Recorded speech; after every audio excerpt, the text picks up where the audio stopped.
বেকার মানুষদের জন্য সপ্তাহের সবচেয়ে অস্বস্তিকর দিন হলো ছুটির দিন।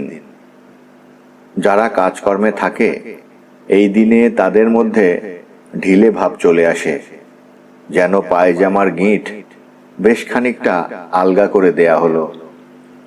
পা নাচানোর অভ্যাস যাদের নেই তাদেরকেও দেখা যায় খবরের কাগজ মুখের সামনে ধরে পা নাচাচ্ছে। বেকাররা পড়ে যায় অস্বস্তিতে, ছুটির দিনগুলির সঙ্গে নিজেদের মিলাতে পারে না। তাদের মধ্যে বোকা বোকা ভাব চলে আসে। মুহিবকে এখন বেকার বলার কোনো কারণ নেই।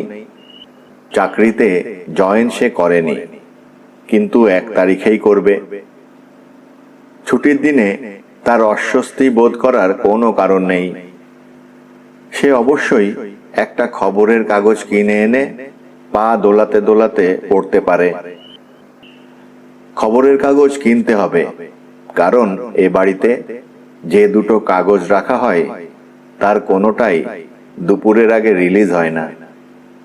একটা ইংরেজি কাগজ তৌফিকুর রহমান সাহেব রাখেন। এই কাগজটা তিনি পড়েন দুপুরের খাওয়া দাওয়ার পর বিছানায় শুয়ে শুয়ে। দুপুরের খবরের কাগজ না পড়লে তার ঘুম হয় না। যেসব বিশেষ বিশেষ দিনে কাগজ বের হয় না সেসব দিনগুলিতে তার খুবই সমস্যা হয়। সন্ধ্যা পর্যন্ত বিছানায় গড়াগড়ি করেন, ঘুম আসে না। দ্বিতীয় কাগজটা বাড়ির সবার জন্যে। এই কাগজ হাতে পাওয়া খুব সমস্যা। কাগজটা কে আগে পড়বে এই নিয়ে ঠান্ডা স্নায়ুযুদ্ধও হয়। মনোয়ারা বাড়ির কর্ত্রী হিসেবে কাগজটা প্রথম পড়বেন এরকম আশা করেন। তিনি কাগজ কখনোই আগে হাতে পান না। মুহিব ঠিক করে রেখেছে যেদিন চাকরিতে জয়েন করবে সেদিন থেকে হকারকে বলে দেবে 4টা বাংলা কাগজ দিয়ে যেতে। নাস্তার টেবিলে 4টা কাগজ পড়ে থাকবে, যার যেটা ইচ্ছা উঠিয়ে নাও। তখন কেউ যদি প্রশ্ন করে ব্যাপার কি, তখন না হয় বলা যাবে। মুহিব এখনো কাউকে কিছু বলতে পারছে না, কারণ সে নিজেও চাকরির ব্যাপারে পুরোপুরি নিশ্চিত হতে পারছে না। তার মনে প্রবল সন্দেহ 1 তারিখে সে যখন জয়েন করতে যাবে তখন তাকে বলা হবে সামান্য ভুল হয়েছে, পরে যোগাযোগ করুন। এমন উদাহরণ আছে। শফিকের বেলায় এ ধরনের ঘটনা ঘটেছে। নান্দাইল গার্লস কলেজে ইতিহাসের লেকচারার পোস্টে অ্যাপয়েন্টমেন্ট লেটার পেয়ে সে বিছানা বালিশ নিয়ে জয়েন করতে গেল। কলেজের প্রিন্সিপাল সাহেব তাকে চা টা খাইয়ে আদর আপ্যায়ন করে বললেন, ক্ষুদ্র একটা সমস্যা হয়েছে। মন্ত্রীর সুপারিশে অ্যাডহক ভিত্তিতে একজনকে নিয়ে নেওয়া হয়েছে। আপনি বরং গভর্নিং কমিটির সেক্রেটারি সাহেবের সাথে কথা বলেন। শফিক বলল, ওনার সঙ্গে কথা বলে কি হবে? প্রিন্সিপাল সাহেব বললেন, কিছুই হবে না, মনের শান্তি। মনের শান্তি দিয়ে আমি কি করব? প্রিন্সিপাল সাহেব গম্ভীর গলায় বললেন, সেটাও একটা কথা। চাকরি নিয়ে মুহিবের ভালো রকম দুশ্চিন্তা আছে বলেই সে প্রতি রাতেই চাকরি নিয়ে দুঃস্বপ্নের মতো দেখছে। গত রাতের দুঃস্বপ্ন হলো সে জয়েন করতে গিয়েছে। ম্যানেজার সাহেব একটা কাগজ বের করে বললেন, এখানে সই করুন। মুহিব বলল, আপনার কলমটা একটু দিন। ম্যানেজার সাহেব চোখ সরু করে বললেন, কলম ছাড়া চাকরি করতে এসেছেন? এরকম ঘটনা আমার জীবনে ঘটেনি। আপনি শুধু যে কলম ছাড়া চাকরি করতে এসেছেন তা না, লুঙ্গি পরে চলে এসেছেন। খালি পায়ে এসেছেন নাকি পায়ে স্যান্ডেল আছে? মুহিব তাকিয়ে দেখল সত্যি সত্যি তার পরনে লুঙ্গি, পা খালি, এক পা কাদায় মাখামাখি। টেনশনে সে ঘেমে গেল, তার বুক ধড়ফড় করতে লাগলো। বুক ধড়ফড়ানি নিয়েই তার ঘুম ভাঙল। যতই দিন যাচ্ছে ততই মুহিব নিশ্চিত হচ্ছে চাকরি হবে না। দরজায় টুকটুক শব্দ হচ্ছে, মুহিব সাড়া দিল না। সকালবেলাতেই টুকটুকানি ভালো লাগে না।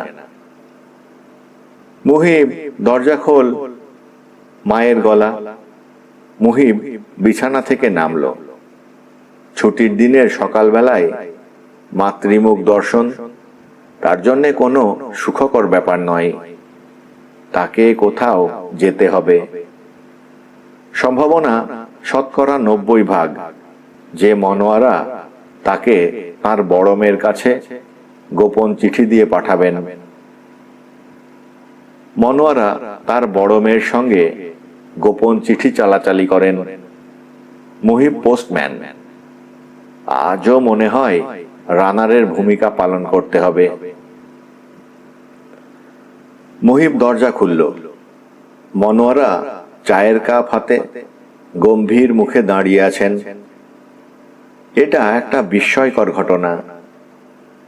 নে চা খা। হঠাৎ চা? ব্যাপার কি মা? বড় বৌমা তোফাজ্জলের জন্যে চা বানিয়ে নিয়ে যাচ্ছিল। আমি বললাম, মুহিবের জন্যেও এক কাপ বানাও। শুধু চা দিতে এসেছো নাকি আরো কিছু বলবে? বড় আপার কাছে যেতে হবে? মনোয়ারা ছেলের ঘরে ঢুকতে ঢুকতে বললেন, তুই কি ঘটনা কিছু শুনেছিস? কি ঘটনা? গত রাতে তুই বাসায় ছিলি না? না। কোথায় ছিলি? আমার এক বন্ধুর মামার বাসায় ছিলাম। এই জন্যেই তুই কিছু জানিস না। গতকাল রাতে তোফাজ্জলের টাকা চুরি গেছে। 50,000 টাকার একটা বান্ডিল। ড্রেসিং টেবিলের ওপরে টাকাটা ছিল। এত টাকা বাসায় ছিল? ওরা কালার টিভি কিনবে, আলাদা টিভি দেখবে। বৌমার বুদ্ধি। এই মেয়ে ছেলেটার মাথা খারাপ করে দিচ্ছে। আলাদা টিভি দেখার কি আছে তুই বল? এইসব আমার এখন আর ভালো লাগে না। আমি ঠিক করেছি এদের সঙ্গে থাকবো না। থাকবে কোথায়? মনোয়ারা চুপ করে রইলেন। চিন্তা করে বের করো কোথায় থাকতে চাও, আমি দিয়ে আসব। মনোয়ারা সরু গলায় বললেন, মাকে কোথাও ফেলে দিয়ে আসার জন্যে তুই এত ব্যস্ত কেন? মুহিব বলল, তুমি যেতে চাচ্ছ বলেই তোমাকে রেখে আসতে চাচ্ছি। মাতৃ আদেশ পালন করছি। চাটা ভালো হয়েছে, আরেক কাপ চা খাওয়াতে পারবে? মনোয়ারা জবাব দিলেন না। চিন্তিত মুখ করে বসে রইলেন। মুহিব বলল, মা, তোমার কথা শেষ হয়েছে না আরো কিছু বলবে? মনোয়ারা বললেন, তোর এখানে বসে থাকলে কি কোনো সমস্যা আছে? কোনো সমস্যা নেই, সারাদিন বসে থাকো। ফাজিলের মতো কথা বলছিস কি মনে করে? বাংলাদেশের কোনো ছেলেকে দেখেছিস মায়ের সঙ্গে এইভাবে কথা বলে? সব রসুনের এক পাছা। তোরা 3 ভাই একই রকম। তোদের মধ্যে তোফাজ্জল হচ্ছে হাড়ে গোশতে বদ, বউয়ের চোখের ইশারায় চলে। এখন হুকুম জারি করেছে প্রত্যেকের ট্রাঙ্ক সুটকেস খুলে চেক করা হবে। টাকার জন্যে চাকর বাকরদের পুটলা পুটলি চেক করা এক কথা, আর প্রত্যেকের ট্রাঙ্ক সুটকেস চেক করা ভিন্ন কথা। এখন মনে কর তোর বড় চাচার সুটকেস খোলা হলো, ব্যাপারটা তোর বড় চাচার কেমন লাগবে? মুহিব হাই তুলতে তুলতে বলল, যদি বড় চাচার সুটকেস খুলে 50,000 টাকার বান্ডিলটা পাওয়া যায় তাহলে খুব খারাপ লাগবে। মা শোনো, আমি ঠিক করেছি আবার ঘুমিয়ে পড়ব। ঘুমের দ্বিতীয় অধিবেশন। কাজেই এখন চলে যাও। ঘর থেকে বের করে দিচ্ছিস? তোর এত বড় সাহস! নিজের মাকে বলতে পারলি ঘর থেকে এক্ষুনি বেরিয়ে যাও? এরকম কঠিন করে তো বলিনি মা, সফটলি বলেছি। মনোয়ারা উঠে দাঁড়ালেন। তার ভঙ্গি দেখে মনে হচ্ছে তিনি এক্ষুনি কেঁদে ফেলবেন। মুহিব বিছানায় শুয়ে পড়তে পড়তে বলল, মা, আমার একটা উপদেশ শোনো। ভাইজানের কাছ থেকে তুমি যদি টাকাটা সরিয়ে থাকো তাহলে আমার কাছে পাচার করে দাও। তোমার সুটকেস থেকে টাকা বের হলে তুমি বিরাট লজ্জার মধ্যে পড়বে। তুই কি বললি? কি বললি তুই? কি বলেছি তুমি তো শুনেছ। মনোয়ারা কেঁদে ফেললেন। শাড়ির আঁচলে চোখ ঢেকে ফুঁপিয়ে উঠলেন। ভাঙা গলায় বললেন, নিজের মাকে নিয়ে এরকম একটা কুৎসিত কথা তুই কিভাবে ভাবলি? মুহিব উঠে বসতে বসতে বলল, মা শোনো, আমি যখন ক্লাস 7-এ পড়ি তখন তুমি বাবার মানিব্যাগ থেকে 3,000 টাকা সরিয়েছিলে। তারপর নিজেই টাকা চুরির জন্যে দোষী সাব্যস্ত করলে আমাদের বাসার কাজের ছেলেটাকে। তার নাম ছিল রুকু। তুমি তাকে এমন মার মারলে যে তার বাঁ হাত ভেঙে গেল। বাবা তাকে হাসপাতালে নিয়ে সেই হাত প্লাস্টার করিয়ে আনলেন। মনোয়ারা ফোঁপাতে ফোঁপাতে বললেন, তোর মতো ছেলে আমি কি করে পেটে ধরলাম? এই ছেলে নিজের মাকে বলছে চোর। মুহিব শান্ত গলায় বলল, মা শোনো, ফোঁসফোঁসানি বন্ধ করো। তোমার ভাবভঙ্গি থেকে পরিষ্কার বোঝা যাচ্ছে টাকাটা তুমি নিয়েছ। বড় ভাবি অবশ্যই তোমাকে সন্দেহ করছেন। সন্দেহ করছেন বলেই বলা হচ্ছে সবার ট্রাঙ্ক সুটকেস চেক করা হবে। তোমার কাছে টাকাটা পাওয়া গেলে খুবই কেলেঙ্কারি ব্যাপার হবে। তুমি এক কাজ করো, টাকাটা এক্ষুনি এনে আমার ড্রয়ারে রাখো। পুরোটাই আছে না কিছু খরচ করে ফেলেছ? মা, ঠিকঠাক জবাব দাও। আমি তোমাকে সাহায্য করতে চাই। পুরো টাকাটা আছে? 500 খরচ করেছি। আমার জন্যে 1 কাপ চা নিয়ে এসো, আর বাকি টাকাটা এনে আমার ড্রয়ারে রেখে দাও। মনোয়ারা চোখ মুছে ছেলের ঘর থেকে বের হয়ে গেলেন। ছুটির দিনের সকাল অনেক দেরিতে শুরু হয়। মুহিব সেই হিসেব করে 10:30টার দিকে ঘর থেকে বের হলো।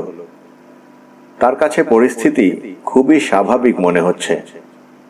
যে টেনশনে মনোয়ারা মুখ শুকনো করে ঘুরে বেড়াচ্ছিলেন, কোথাও তার ছোঁয়া দেখা গেল না। মুহিবের বড় ভাই তফাজ্জল খবরের কাগজ হাতে নাস্তার টেবিলে। ছুটির দিন হিসেবে স্পেশাল নাস্তা বানানো হয়েছে, খাসির মাংসের তেহারি। তোফাজ্জলের সামনে প্লেট ভর্তি তেহারি। সে খুবই আগ্রহের সঙ্গে তেহারি খাচ্ছে এবং পত্রিকা পড়ছে। 50,000 টাকার একটা বান্ডেল চুরি হয়েছে, তার ছাপ তোফাজ্জলের মুখে নেই, বরং তাকে আনন্দিত দেখাচ্ছে। মুহিবকে দেখে সে বলল, যুবরাজের খবর কি? মুহিব কিছু বলল না। তোফাজ্জল বলল, চাকরি বাকরি নেই, তোর চেহারা তো চিমসে মেরে যাওয়ার কথা, অথচ যত দিন যাচ্ছে তোর চেহারা খোলতাই হচ্ছে।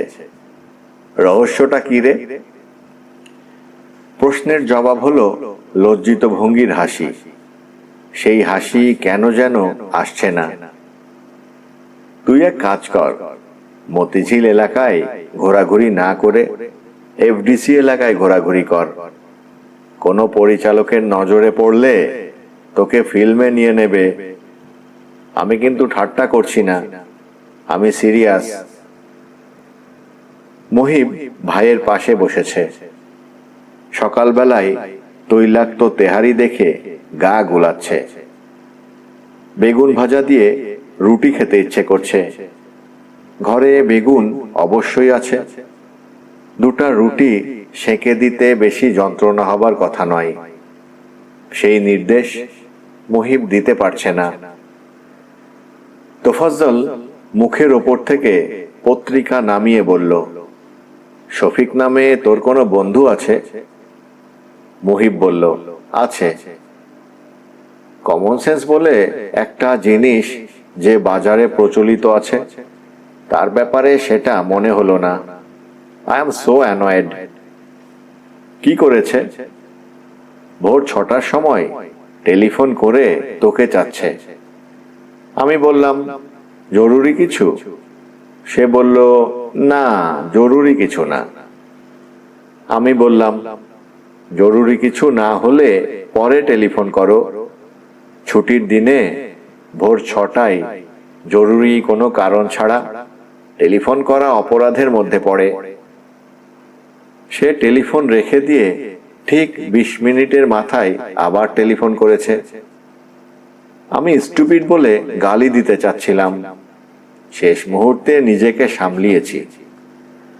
তুই তোর বন্ধুকে বলে দিস সে যেন কখনো ছুটির দিনে 10টার আগে টেলিফোন না করে। জি আচ্ছা, বলে দেব। তুই আবার আমার কথায় রাগ করছিস না তো? বেকার যুবকরা অতিরিক্ত সেন্টিমেন্টাল হয়। তারা ধরেই নেয় পৃথিবীর সবাই তাদেরকে অপমান করার জন্যে ব্যস্ত হয়ে আছে।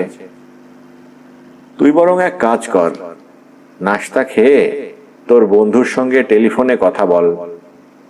ঘটনা কি জান? নিশ্চয়ই কোনো সমস্যা আছে, নয়তো ভোর 6টায় কেউ টেলিফোন করে না।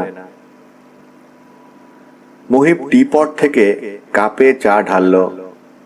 চায়ের কাপ হাতে নিয়ে নিজের ঘরে চলে যাওয়া, বিছানায় পা ছড়িয়ে ছুটির দিনের মতো চা খাওয়া। চা খেতে খেতে এক ফাঁকে অ্যাপয়েন্টমেন্ট লেটারটা পড়া যেতে পারে। বৃষ্টির পানিতে কাগজটা প্রায় গলন্ত অবস্থায় চলে গিয়েছিল। সেটা শুকানো হয়েছে, শক্ত কাগজে পেস্ট করা হয়েছে। একবার লেমিনেট করার কথাও চিন্তায় এসেছিল। জীবনের প্রথম চাকরির অ্যাপয়েন্টমেন্ট লেটারটা যত্ন করে রেখে দেওয়া হলো। তোফাজ্জল বলল, কিরে, তুই উঠে যাচ্ছিস কেন? ঘরে বসে চা খাবো। ঘরে বসে চা খাবার কি দরকার পড়লো? কেন দরকার পড়লো? সিগারেট ধরেছিস? না। মিথ্যা বলার দরকার নেই, ধরলে ধরেছিস। সামান্য সিগারেট নিয়ে মিথ্যা বলাটা ঠিক নয়। ছোট মিথ্যা থেকে শুরু হয় বড় মিথ্যা। ইংরেজিতে একটা প্রবচন আছে, you start by cutting glass, you end up by killing man. আচ্ছা যা, ঘরে গিয়ে সিগারেট খেতে খেতে আরাম করে চায়ে চুমুক দে। সিগারেট দিয়ে সকালের চার কোনো তুলনা নেই। 5 বছর আগে সিগারেট ছেড়েছি, এখনো স্মৃতি আছে। কিছুই বলা যায় না, কোনো একদিন সিগারেট ধরে ফেলতে পারি। Maybe today is the day. Muhib ভেবেই পাচ্ছে না বড় ভাইজান আজ এত কথা বলছেন কেন। টাকা হারানোর শোকে? টেনশনে এক একজন মানুষ এক এক রকম আচরণ করে। মুহিবের মেজ ভাই মোফাজ্জল ঝিম মেরে বিছানায় পড়ে যায়। তার তখন ড্রপ বিট হয় এবং সে বিড়বিড় করে বলে, ও গড, সেভ মি প্লিজ। তার ধারণা তার বেহেশত হবে টেনশন ফ্রি একটা জায়গায়। বেহেশতে তার হুরপরি, শরাবন তহুরা কিছুই লাগবে না। শুধু শুয়ে থাকার জন্যে নরম বিছানা লাগবে, শব্দ হয় না এরকম এসি লাগবে, আর লাগবে টেনশন ফ্রি মন। মোফাজ্জল বারান্দায় তার যমজ দুই মেয়েকে শাস্তি দিতে নিয়ে এসেছে। ক খ দুজনকে মুখোমুখি বসানো হয়েছে। দুজনের গালে কষে থাপ্পড় লাগানো হয়েছে। এরা কেউ কাঁদছে না। দুজন দুজনের দিকে রাগী চোখে তাকিয়ে আছে। এদের এই এক অদ্ভুত ব্যাপার, যে শাস্তি দেয় এরা তার উপর রাগ করে না, এক বোন অন্য বোনের উপর রাগ করে, ফোঁস করতে থাকে। মুহিব মুহিব এসে বারান্দায় দাঁড়ালো। মোফাজ্জল ভাইয়ের দিকে তাকিয়ে হুঙ্কার দিয়ে বলল, মুহিব, এক কাজ করত, এই দুই শয়তানির গালে কষে দুটো থাপ্পড় দে। মুহিব বলল, কেন? প্রশ্ন করবি না, থাপ্পড় দিতে বলেছি, থাপ্পড় দে। বলে নিজেই এসে থাপ্পড় দিল। ক উল্টে পড়ে গেল, আবার নিজে নিজেই উঠে বসে খয়ের দিকে তাকিয়ে ফোঁস ফোঁস করতে লাগলো। মুহিব নিজের ঘরে ঢুকে গেল। সব বাবা মারই সন্তান পালনের নিজস্ব টেকনিক আছে, এই টেকনিকে বাধা দেওয়ার দরকার নেই। সংসার তার নিজস্ব গতিতে চলুক। কেউ বাচ্চাদের থাপ্পড় দিয়ে বড় করবে, আবার কেউ আদর দিয়ে বড় করবে। ফাইনাল প্রোডাক্ট কি হবে তা কেউই জানে না। মুহিব বিছানায় পা এলিয়ে বসেছে। সারাদিনে সে কি করবে না করবে একটু ভেবে নেয়ার ব্যাপার আছে। শফিক ভাইয়ের সঙ্গে যোগাযোগ করতে হবে। সিরিয়াস কিছু নিশ্চয়ই হয়েছে। সিরিয়াস কিছু না হলে তিনি ভোরবেলায় টেলিফোন করার মানুষই না। দলের কেউ কি মারা গেছে? শফিক ভাইয়ের মামার বাড়িতে কোনো সমস্যা হয়েছে কি? পুলিশ এসেছে, পুলিশ তাদের খুঁজছে। পুলিশ বড় ধরনের কোনো সমস্যা করতে পারবে না। মহসিনের মেজ চাচা পুলিশের ডিআইজি, পুরোপুরি 2 নম্বরই মানুষ। পুলিশের লাইনে 2 নম্বরই মানুষের ক্ষমতা বেশি থাকে। মহসিন যদি সত্যি সত্যি কাউকে খুন করে তার ডিআইজি চাচাকে বলে, চাচা খুন করে ফেলেছি, উনি বলবেন, কিছুদিনের জন্যে গা ঢাকা দে, দেশের বাইরে চলে যা, দেখি কি করা যায়। মহসিনের এই ডিআইজি চাচা অতি ধার্মিক মানুষ। একবার হজ করেছেন, 2 বার উমরা হজ করেছেন। নামাজের কারণে কপালে দাগ পড়ে গেছে। তিনি যখন ডিউটিতে যান, আর্দালির সঙ্গে জায়নামাজ থাকে। তার খাকি শার্টের পকেটে থাকে আকিক পাথরের তসবিহ। ডিউটিতে ফাঁক পেলে তসবিহ টানেন। মুহিব একবার মহসিনের সঙ্গে তার মেজ চাচার সঙ্গে দেখা করতে গিয়েছিল। তিনি খুব আদর যত্ন করেছেন। তসবিহ টানতে টানতে পুলিশি ক্ষমতার অনেক গল্প করেছেন। বুঝলে বাবারা, সবকিছু পুলিশের হাতে। মনে করো বি খুন করেছে সি কে, পুলিশ ইচ্ছে করলে এ কে খুনের মামলায় ফাঁসিয়ে ফাঁসিতে ঝুলিয়ে দিতে পারে। পুলিশ এমন প্যাঁচ খেলবে যে শেষের দিকে এ মনে করবে খুন সেই করেছে। তাহলে একটা ঘটনা বলি শোনো। আমি তখন টাঙ্গাইলের এসপি। মাগরিবের ওয়াক্ত পর্যন্ত তিনি তাদের একের পর এক গল্প বলে গেলেন। তাদের দুজনকে উনার ইমামতিতে মাগরিবের নামাজ পড়তে হলো। নামাজের শেষে তিনি এত আবেগের সঙ্গে দোয়া পড়লেন যে মুহিবের চোখ ছলছল করতে লাগলো। মুহিব, জি ভাবি। মুহিবের বড় ভাবি দরজার পাশ থেকে তার অতি বিরক্ত মুখ বের করে বললেন, তোমার টেলিফোন এসেছে, ধরো। যাকে তাকে নাম্বার দিও না তো, সময়ে অসময়ে টেলিফোন করে, অতি বিরক্ত লাগে।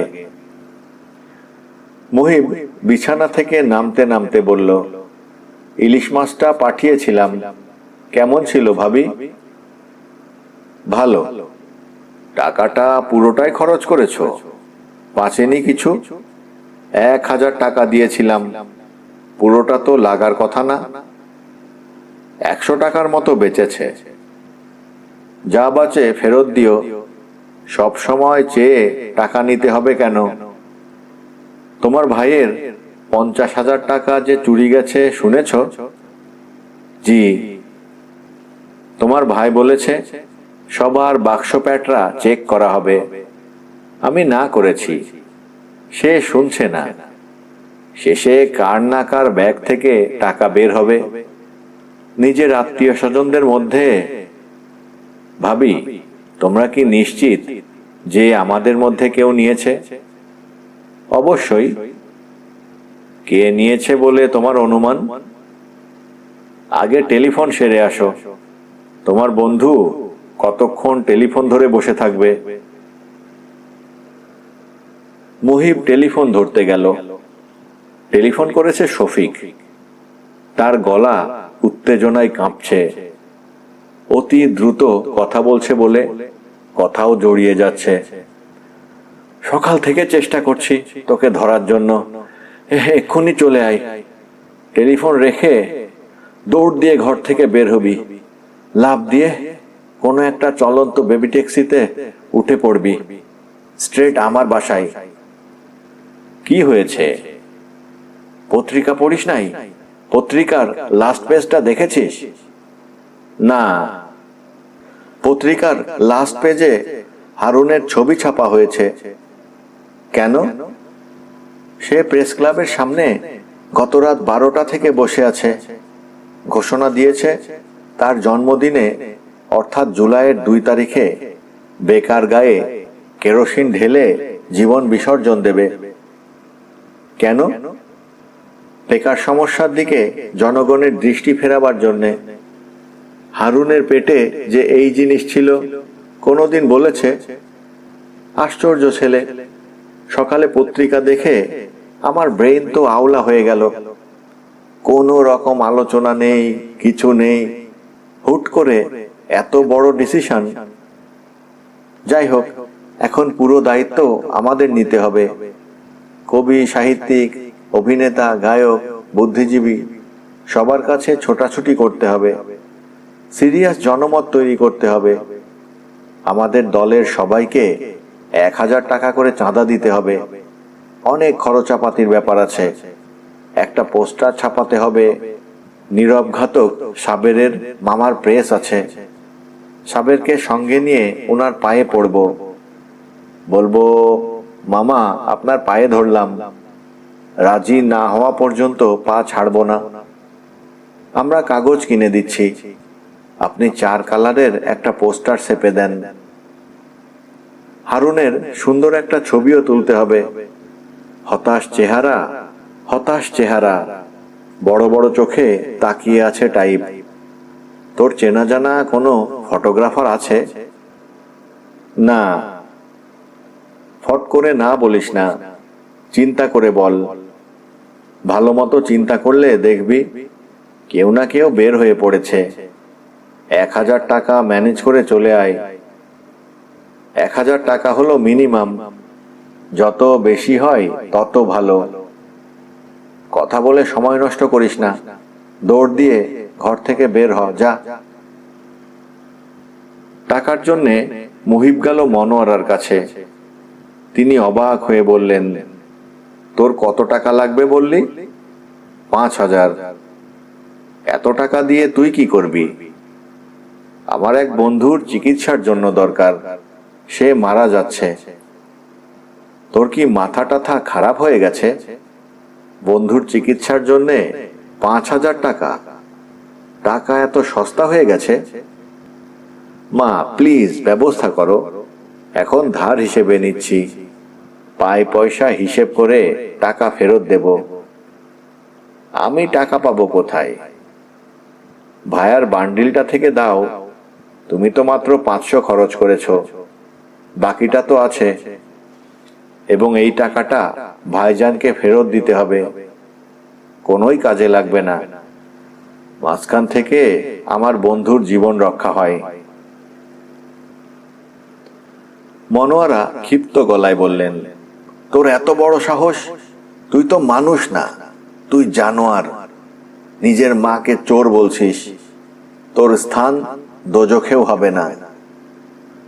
চুরি করেছ বলেই তো বলছি, তুমি স্বীকারও করেছ, না স্বীকার করলে বেনিফিট অফ ডাউট দেয়া যেত। চুপ হারামজাদা। মা একটা কিছু ব্যবস্থা করো, 5,000 না পারো 4,000, 4 না পারো 3। তুই যা আমার সামনে থেকে, জীবনে আমার সামনে পড়বি না। আমি বাকি জীবন তোর মুখ দেখতে চাই না। মা শোনো, বড় ভাবির সঙ্গে আমার কথা হয়েছে, ওনার ভাবভঙ্গি সুবিধার না। মনে হয় সুটকেস ট্রাঙ্ক সত্যি সত্যি খোলা হবে। তুমি অবশ্যই আমার ড্রয়ারে রেখে দিও, আগে মান সম্মানটা তো বাঁচুক। আমার সামনে থেকে যা, কোনোদিন আমার সামনে পড়বি না, কোনোদিন না। আমি বাকি জীবনে তোর মুখ দেখতে চাই না। হারুন বসেছে প্রেস ক্লাবের গেট থেকে একটু দূরে, শতরঞ্জি বিছিয়ে বসেছে। তার ডান পাশে ধবধবে সাদা রঙের বিশাল বালিশ, সামনে পিরিচে গুড় মুড়ি এবং ছোট এলাচ দানা রাখা। তার পেছনে বাঁশ পুঁতে, বাঁশের মাথায় ছাতি দড়ি দিয়ে বাঁধা হয়েছে। ছাতার ছায়া হারুনের মাথায় পড়েনি, ঘাড়ের ওপর পড়েছে। হারুনের পেছনে নীল রঙের প্লাস্টিকের চেয়ার। শফিক চেয়ারগুলি দুদিনের জন্য ডেকোরেটরের দোকান থেকে ভাড়া করে এনেছে। চেয়ারগুলি গোল করে বসানো, সেখানে শফিকের বন্ধুরা গম্ভীর ভঙ্গিতে বসা আছে। একটা বাচ্চা চাওয়ালাকে খবর দিয়ে আনা হয়েছে, তার সঙ্গে কন্ট্রাক্ট, সারাদিন সে শফিকের দলকে চা খাওয়াবে। বাইরে চা বিক্রি করতে পারবে না, বিনিময়ে চায়ের দাম তো পাবেই, এক্সট্রা 50 টাকা পাবে। চাওয়ালার নাম যতু।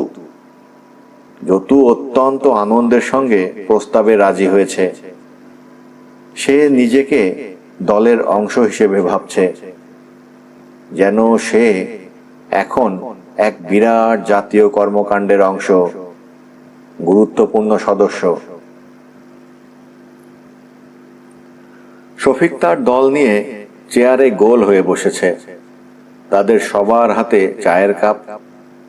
তারা মাথা নিচু করে অতি গুরুত্বপূর্ণ কিছু সিদ্ধান্ত নেবার ব্যাপারে একমত হবার চেষ্টা করছে। কোনো ইস্যুতেই কেউ একমত হতে পারছে না, সবারই মেজাজ খারাপ হচ্ছে। হারুনের সামনে একটা পোস্টার লাগানো হবে, এই বিষয়ে সবাই একমত। পোস্টারের লেখা তৈয়ব লিখেছে, লেখাটার বিষয়েও সবাই একমত। তৈয়ব ইংরেজি সাহিত্যের ছাত্র, তার 3টা ছোট গল্প পত্রিকায় ছাপা হয়েছে। সে খারাপ লিখবে না, লেখাটা ভালোই হয়েছে। সমস্যা হলো পোস্টারটা হাতে লেখা হবে না কম্পিউটারে কম্পোজ করে সেঁটে দেয়া হবে, সেটা নিয়ে। একদল বলছে হাতে লেখা উচিত, হাতে লেখার মধ্যে একটা পার্সোনাল টাচ থাকে, ব্যাপারটা রিয়েলিস্টিকও হবে। বেকার মানুষ কম্পিউটার কম্পোজের টাকা পাবে কোথায়? আরেক দলের ধারণা কম্পিউটার কম্পোজ হওয়া উচিত, পোস্টার একটা থাকবে না, কয়েকটা থাকবে। হাতের লেখা পোস্টারের চেয়ে কম্পিউটার কম্পোজ ভালো। হার্ড ফ্যাক্ট গোটা গোটা হরফে লেখা থাকবে, কোনো ক্যালিওগ্রাফি না, বাস্তব সত্য। লেখাটা হলো, আমার নাম হারুনুর রশিদ। না, আমি বাগদাদের খলিফা হারুনুর রশিদ না, আমি বেকার হারুন। গত 5 বছর অনেক চেষ্টা করেও কোনো ব্যবস্থা করতে পারছি না। জীবনের প্রতি তীব্র ঘৃণা জন্মে গেছে। আমি প্রতিবাদ হিসেবে গায়ে আগুন জ্বেলে আত্মাহুতি দেবার সিদ্ধান্ত নিয়েছি। আমার মৃত্যুতে কারোরই কিছু যাবে আসবে না। তাহলে কাজটা কেন করছি? প্রতিবাদ জানানোর জন্যে করছি। এদেশের মানুষদের বেকার সমস্যার ভয়াবহতার দিকে দৃষ্টি ফেরাবার জন্যে করছি। হয়তো একটি প্রাণের বিনিময়ে হলেও সবাইকে একটা খবর পৌঁছতে পারবো। আমার মতো হাজার হাজার যুবকের অবস্থার দিকে একটু নজর দিন, একটু ভাবুন। আত্মাহুতির তারিখ 2 জুলাই, রাত 12টা 1 মিনিট। আপনার যদি কাজ না থাকে চলে আসুন প্রেস ক্লাবের সামনে।